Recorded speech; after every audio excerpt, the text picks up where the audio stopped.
ओम सजात्म स्वरूप परम गुरु शुद्ध चैतन्य स्वामी ने नमः। श्री छद्मस्त वाणी में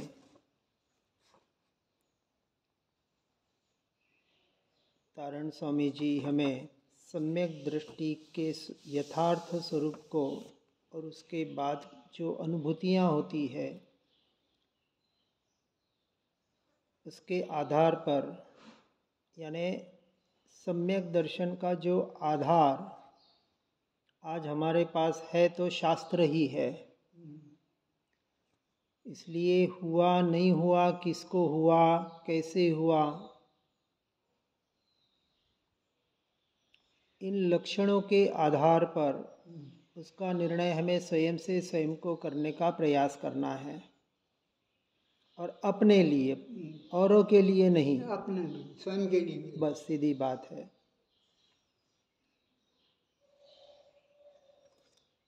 इस छद्मस्त वाणी के माध्यम से स्वरूपाचरण चारित्र, जिसे चौथे गुणस्थानक की प्रगट अवस्था बताई जाती है,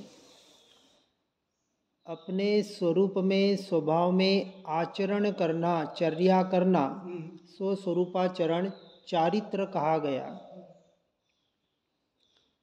अब यहाँ वीरति और चारित्र के भेद को थोड़ा समझेंगे। वीरति, वीरति, वीरति, वीर, देश वीरति और सकल वीरति, उसको वरति कहते हैं। व्रति अलग हो गया, एक तो त्यागी व्रति शब्द है, यहाँ है देश वीरति, पांचवें गुण स्थानक की। अच्छा। और सकल वीरति, सर्ववीरति छठे गुण स्थानक की। और चौथे गुण स्थानक में अविरत, यानी बिना वीरति वाला, बिना व्रत पचकांड प्रतिमा वाला, इन तीन गुण स्थानक की जो अवस्था है, क्योंकि देखो सम्यक दृष्टि को पहले से 14 गुण स्थानक का यथार्थ अभ्यास समझ होती है, होनी ही चाहिए, क्योंकि मात्र सम्यक दर्शन प्राप्त करना इतना ही हमारा प्रयोजन नहीं है। हमें जिस मोक्ष को पर्याय में प्रकट करना है, मोक्ष पर्याय में प्रकट होगा, क्योंकि एक समय की पर्याय है। केवल ज्ञान एक समय की पर्याय है, सम्यक दर्शन एक समय की पर्याय है। अब ये एक समय की पर्याय जिसके लक्ष्य से उत्पन्न होगी, किसके लक्ष्य से उत्पन्न होगी? वो त्रिकाणी ध्रुव तत्व चैतन्य स्वभावी भगवान आत्मा जो मैं हूँ, जब पर्याय निर्णय से, दृढ़ता से मेरा लक्ष्य करेगी, किसका? मुझ आत्मा का, मेरी पर्याय, अन्य की नहीं, मेरी पर्याय। हाँ।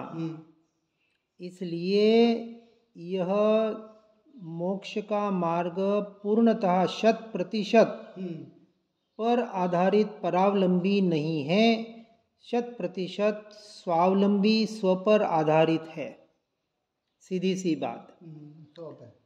लेकिन उसका निर्णय करने के लिए देव गुरु शास्त्र हमारे उपकारी की जिन्होंने इसका मार्गदर्शन 4 अनुयोगों के द्वारा हमें परोसा है, ठीक है। अब उसका यथार्थ रूप से जब तक निर्णय अपने से अपन नहीं करेंगे, तब तक हम आगे नहीं बढ़ पाएंगे। क्योंकि जो भी साधना करनी है किसी को समझाने के लिए नहीं, स्वयं को समझने के लिए। फिर समझ जाए और कोई ऐसा आ जाए और ऐसा कोई जिज्ञासु हो तो, और जितनी समझ, और उसको भी यही कहना है कि आज दिन तक जितना मैंने सुना है, समझा है, जाना है, उस पर ये मेरा कथन है। सही है। बाकी केवली गम्य, मैं कह रहा हूँ वो 100% सत्य होगा, ऐसा मैं नहीं कह सकता, परंतु अभी मेरे लिए जो सत्य है, जो मैंने सुना समझा जाना है, उसके आधार पर ये कथन कह रहे हैं। आधार तो शास्त्र ही है, यानी हमने कहीं से सुना होता है, पढ़ा हुआ होता है, उसमें मतभेद हो सकते हैं, लेकिन हमें मतभेदों में न पड़ते हुए अपने को तो जो प्योर माल है, ग्रहण करने योग्य है, उसको ग्रहण करके अपना काम कर लेना है। बस सीधी सी बात यह है। अब यहाँ कहते हैं कि यहाँ जिस तिलक और पालकी की बात यहाँ गुरुदेव बता रहे हैं, ये हम जो बाहर के तिलक पालकी करते उसकी बात यहाँ नहीं है। ये तो एक फिर प्रथाएं चलने लग गई, और प्रथाएं आज है, हो सकता है आगे चल के और प्रथाएं नई नई आ जाए। ऐसे आप तो बुजुर्ग हैं, आप देख रहे होंगे कि आपके समाज में भी नई नई प्रथाएं आ रही है, चलेगी, और ठीक है, समाज की अपनी द्रव्य क्षेत्र काल भाव के अनुसार ये व्यवस्थाएं चलती है। हमें मूल तत्व को पकड़ने का प्रयास करना है। इसलिए सम्यक दर्शन जिस क्षण प्रकट होगा, उस क्षण वास्तविक स्वयं का तिलक हुआ ऐसे समझना। अपना तिलक करना है, अपना तिलक कोई कर नहीं सकता। ये सम्यक दर्शन की बात चल रही है। सम्यक दर्शन रूपी तिलक, अर्थात जिसे यहाँ गुरुदेव ने च्यवन कल्याणक कहा। तीर्थंकरों के, केवल ज्ञानियों के, इनके च्यवन कल्याणक, हम 5 कल्याणक मनाते हैं, कोई निषेध नहीं है, ठीक है। व्यवहार की अपेक्षा से ऐसे शुभ भाव आते हैं, आने चाहिए ऐसा नहीं, आते हैं और होते हैं, क्रियाएं भी होती है, परंतु यहाँ निश्चय नहीं की अपेक्षा से, अर्थात व्यवहार नहीं को भी निश्चय नहीं की अपेक्षा से यहाँ बताने का प्रयास गुरुदेव कर रहे हैं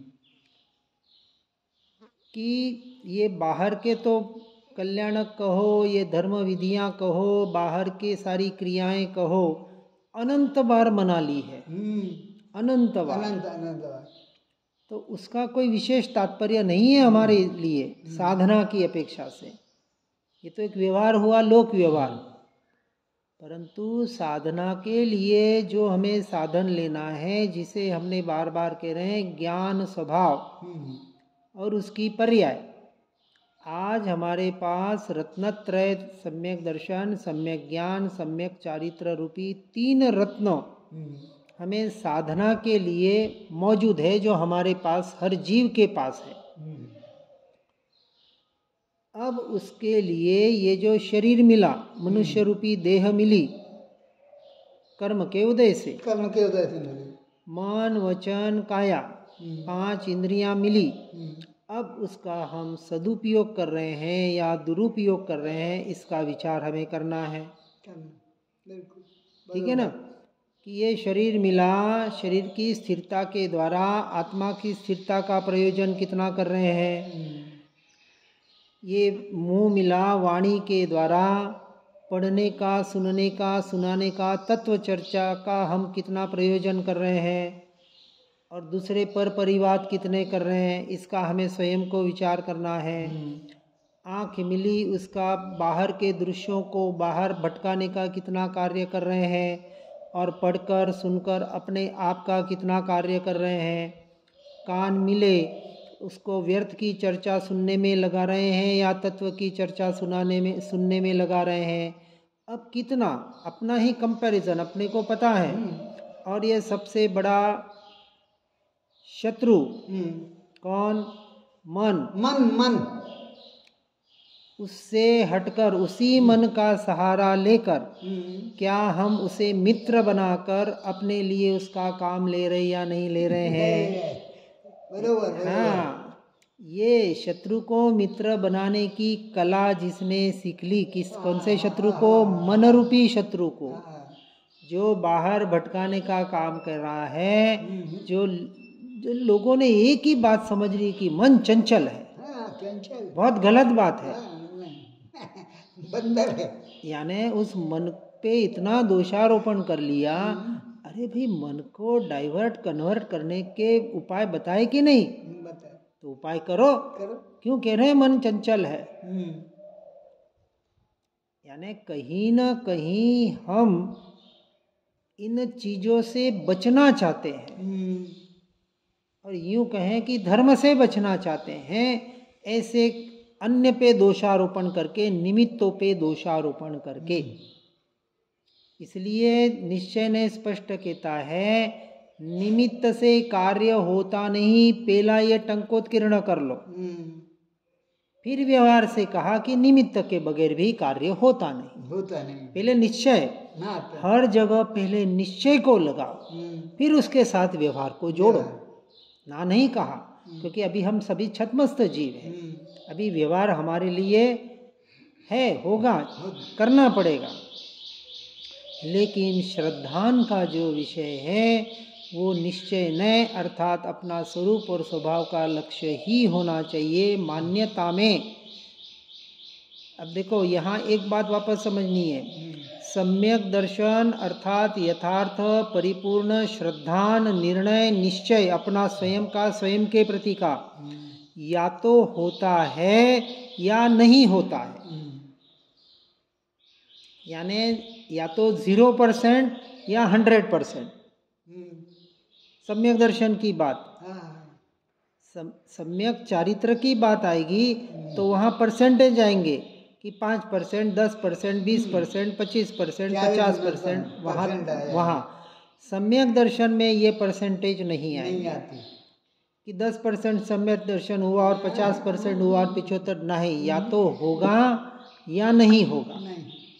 इसलिए पहले गुणस्थानक से जीव सीधा चौथे में ही जाता है, दूसरे तीसरे में नहीं जाता। चौथे से जब गिरता है तो वो दूसरे तीसरे में जाता है। तो पहले 0 वाला पहले या तो सम्यक दर्शन पाएगा, सीधा चौथे गुणस्थानक में ही जाएगा, अविरत सम्यक दृष्टि। अब हमारी चर्चा चली वीरति और चारित्र के 2 शब्दों पर। वीरति होती है मन वचन काया पर आधारित, और चारित्र यूं कि आत्मा का, अर्थात मेरा लक्षण है, मेरा गुण है। तो चारित्र मेरे गुणों के आधार पर चलता है।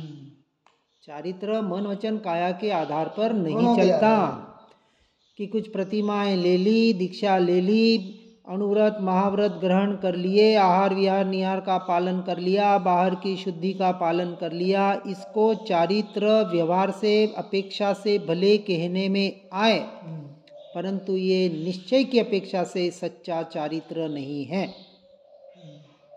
चारित्र के 2 भेद निश्चय से बताए, स्वरूपाचरण या सम्यक्त्वाचरण चारित्र और संयमाचरण चारित्र।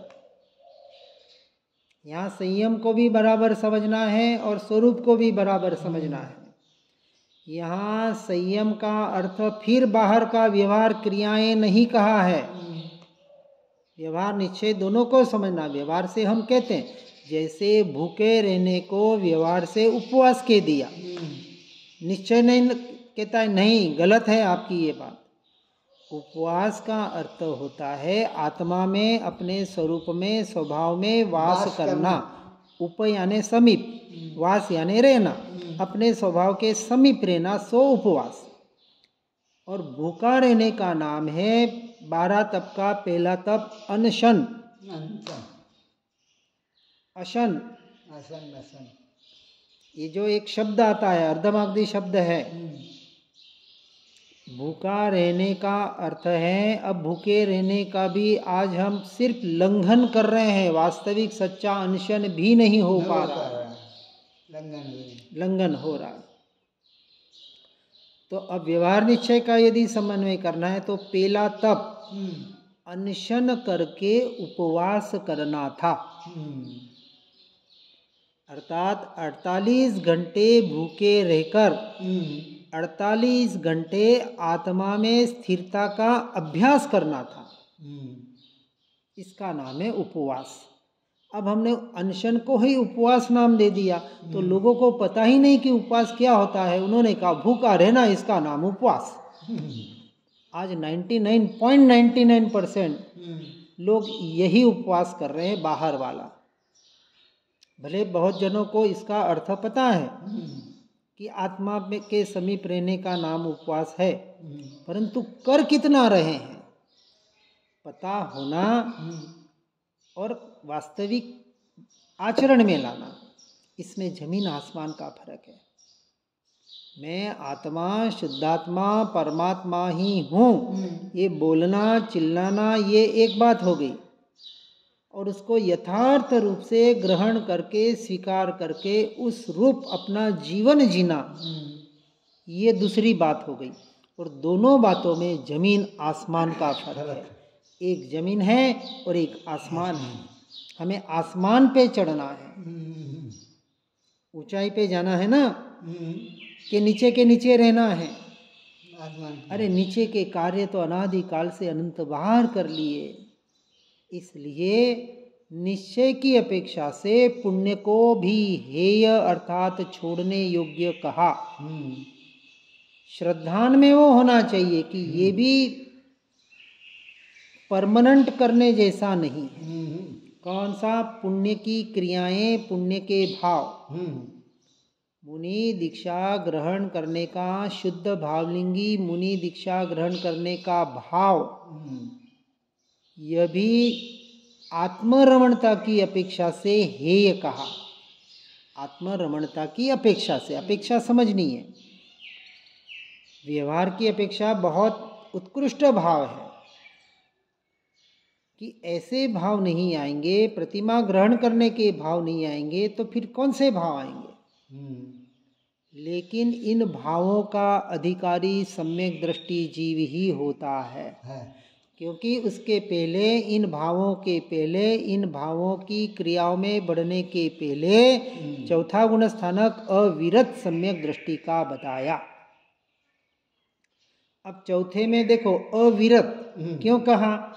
क्योंकि वीरति नहीं है, अर्थात मन वचन काया के जो ये यम नियम प्रतिमा त्याग पचकान आदि जो होते हैं वो वहां नहीं है, शरीर आधारित पुद्गल आधारित, इसलिए उसको अवीरति कहा।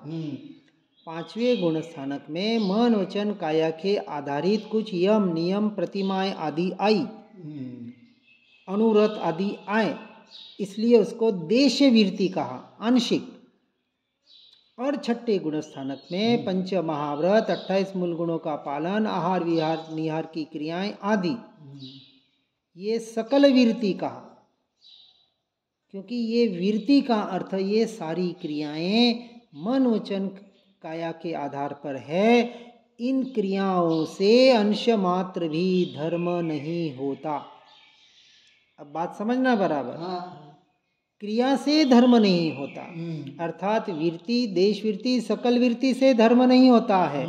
वहाँ व्यवहार की अपेक्षा से होते हैं। अब समझना वापस, नहीं होते ऐसा नहीं कह रहे। अपने चौथे में बिल्कुल नहीं होती ये वीरति, पांचवें में देश वीरति और छठे में सकल वीरति, अर्थात द्रव्य श्रावक चौथे और पांचवें में, छठे में द्रव्य मुनि।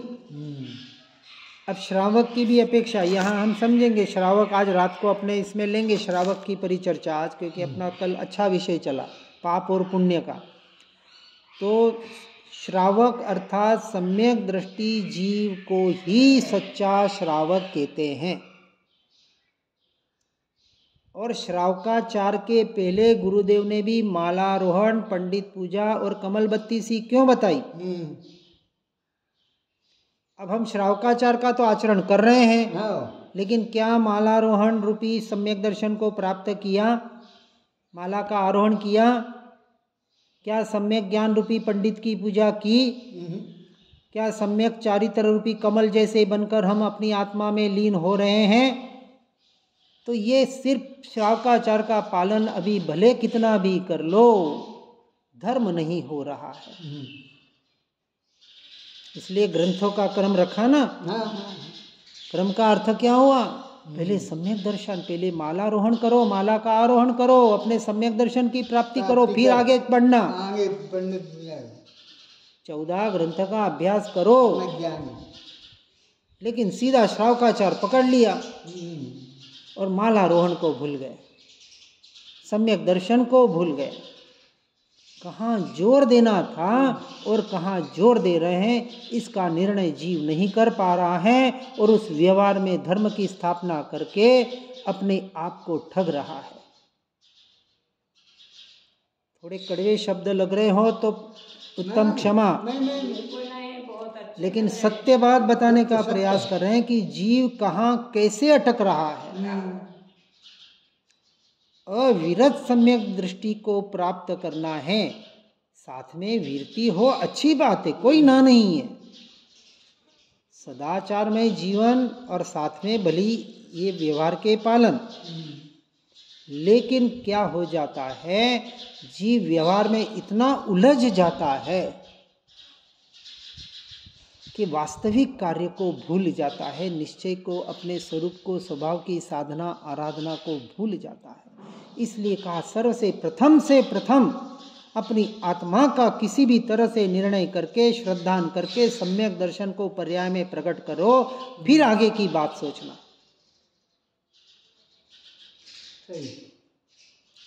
अपना तिलक करो, फिर वो पालकी निकलेगी।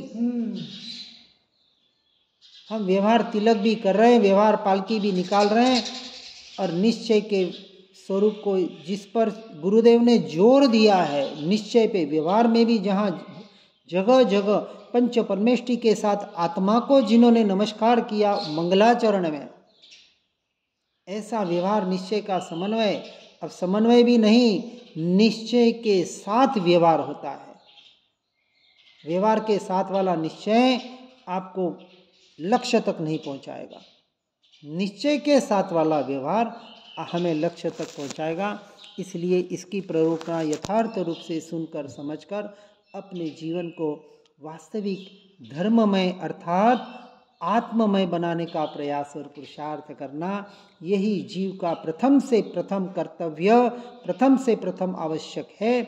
इस भावना के साथ हर जीव इस मार्ग में, सच्चे मोक्ष मार्ग में आगे बढ़े, इसी भावना के साथ ओम नमः सिद्धम। जिन वाणी के ज्ञान से हो सम्यक श्रद्धान, हो चारित्र महान, पाऊं पद निरमान।